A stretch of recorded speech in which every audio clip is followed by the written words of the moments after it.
Exactly, thank you. So, I'm going to ask you all to give your initial reaction to two phrases. Can someone read this for me, please? Absolute power corrupts absolutely. Absolute power corrupts absolutely.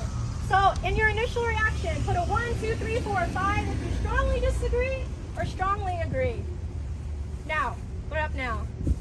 Okay, I see 4s, 5s, 2s, 2. Okay, I'm going to say, Yeltsin, why did you put a 2? Because it depends on the person's education. Got it. Community. Okay. And Who what's put a encouraged. 5? Okay, Steffi, why did you put a 5?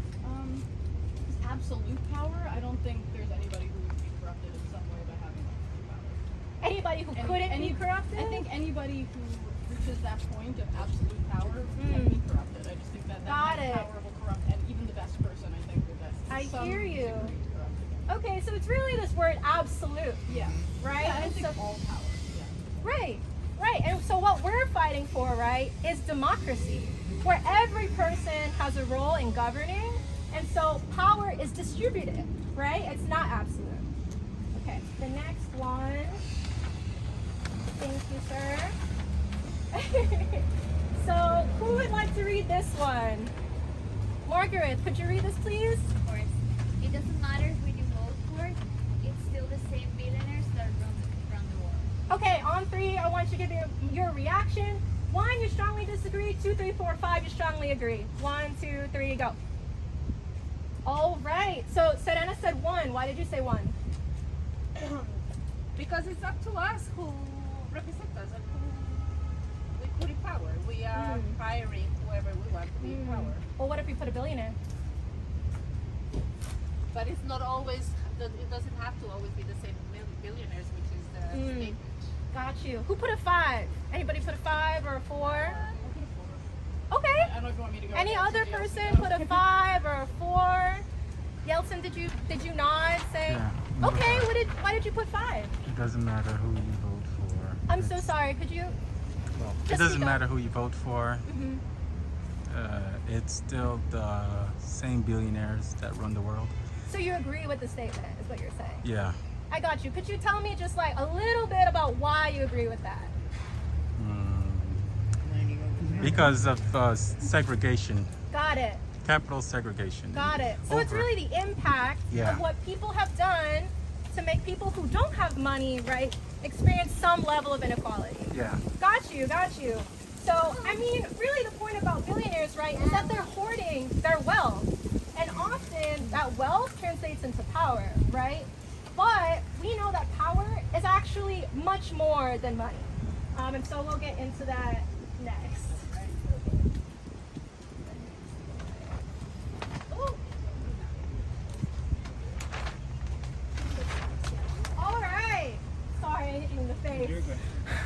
So power is the ability to act. Can we say this part together?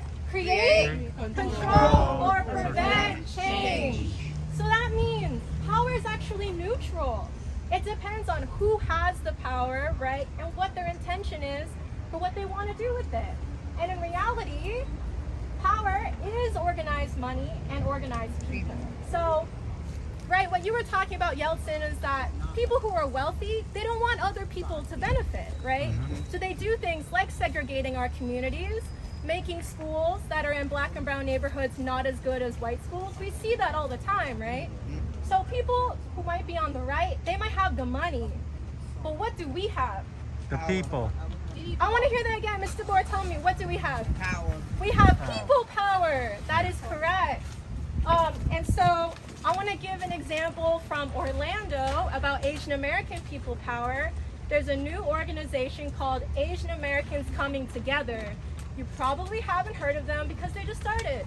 Their first meeting was 70 people who came because they know we are the fastest growing immigrant group in Florida. But over 50% of Asian Americans said they'd never been contacted by a party, by an organization, or anybody about their political beliefs, right? And so, Gina, do you want to share about Doral People Power and what you're doing over there? Yes. Hi, my name is Gina Romero. and organized with Florida Rising. I live in Doral, and I start to doing some campaigns in Doral regarding an incinerator. I don't know if you know Covanta, that is located in 79th Street. We continue fighting because the people have affected with the health for a lot of pollution there in this area. And this year in October is the last time because they renewed or extended the contract for Covanta. Miami-Dade County extended the contract for 20 years more. We have to fight for our residents. I live in Doral since 20 years around living in Doral with the same problem, and all politics in Doral receive money of the incinerators of Covanta, you know? And if they continue to receive money, they never remove this incinerator of this area. Thanks, Gina. So Gina, the county commission, right, said we want to renew a contract with this company, even though Yes. people are like, this is hurting our health. And we have the right to breathe clean air, right? We can all agree to that. So at the end of the day, we're trying to influence people who are making decisions without our input. Or sometimes they don't care because there are other interests who are trying to speak to them. So I want to talk about how people power can translate into actual decision making. Sorry. Playing with it. You're okay. Hold on. This one. Thank you, sir. Wow, plans. I'm really impressed. All right. So I'm going to talk about the freedom ideology that Florida for All has when it comes to turning our people power into decision-making power, right? So first comes authentic democracy. Thank you, gentlemen. I'm just so grateful. Authentic democracy. Like I said earlier, every single person has a role to play in what decisions are made in our government. So when you're talking to residents out on the street, in your turf, keep that in mind. This person has something they want solved, and we're that connection. Interdependence. We can all rely on each other. Example A, example B, all of us. And in reality, it shouldn't be a small group of commissioners renewing $1 billion contract for an incinerator. It should be the people living there who have to live around the incinerator saying, we don't want this, and we need you to make a different decision. And finally, people over profit, right? So many examples, student debt, healthcare, about why our humanity is dismissed, even though humans are the ones making these decisions, right? Humans run corporations.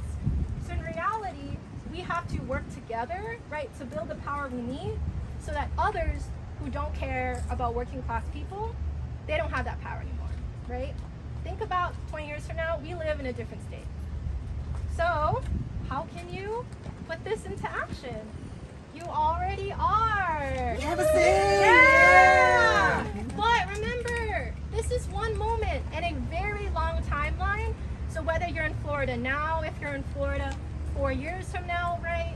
This is about you having a consistent level of involvement. So we're gonna have canvassing and phone banking going into November, but after that, you should be involved in an organization or with groups, right, who speak to your interests, whether it's housing or the environment. And if you are an organization, you can be involved through Florida for All. There are Miami-Dade Theory of Change table. P.S. You can talk to me about that after. All right. We have a much longer training of this about our history in Florida next Saturday. It's online from 10 to 1. I highly encourage you to attend if you want to. Please talk to me afterwards. But how do you feel now? Good. Yeah, I want to hear it louder.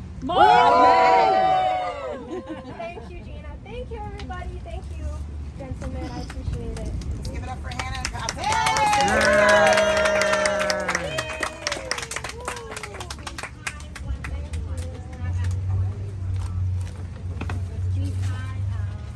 So hey everyone, thank you so much for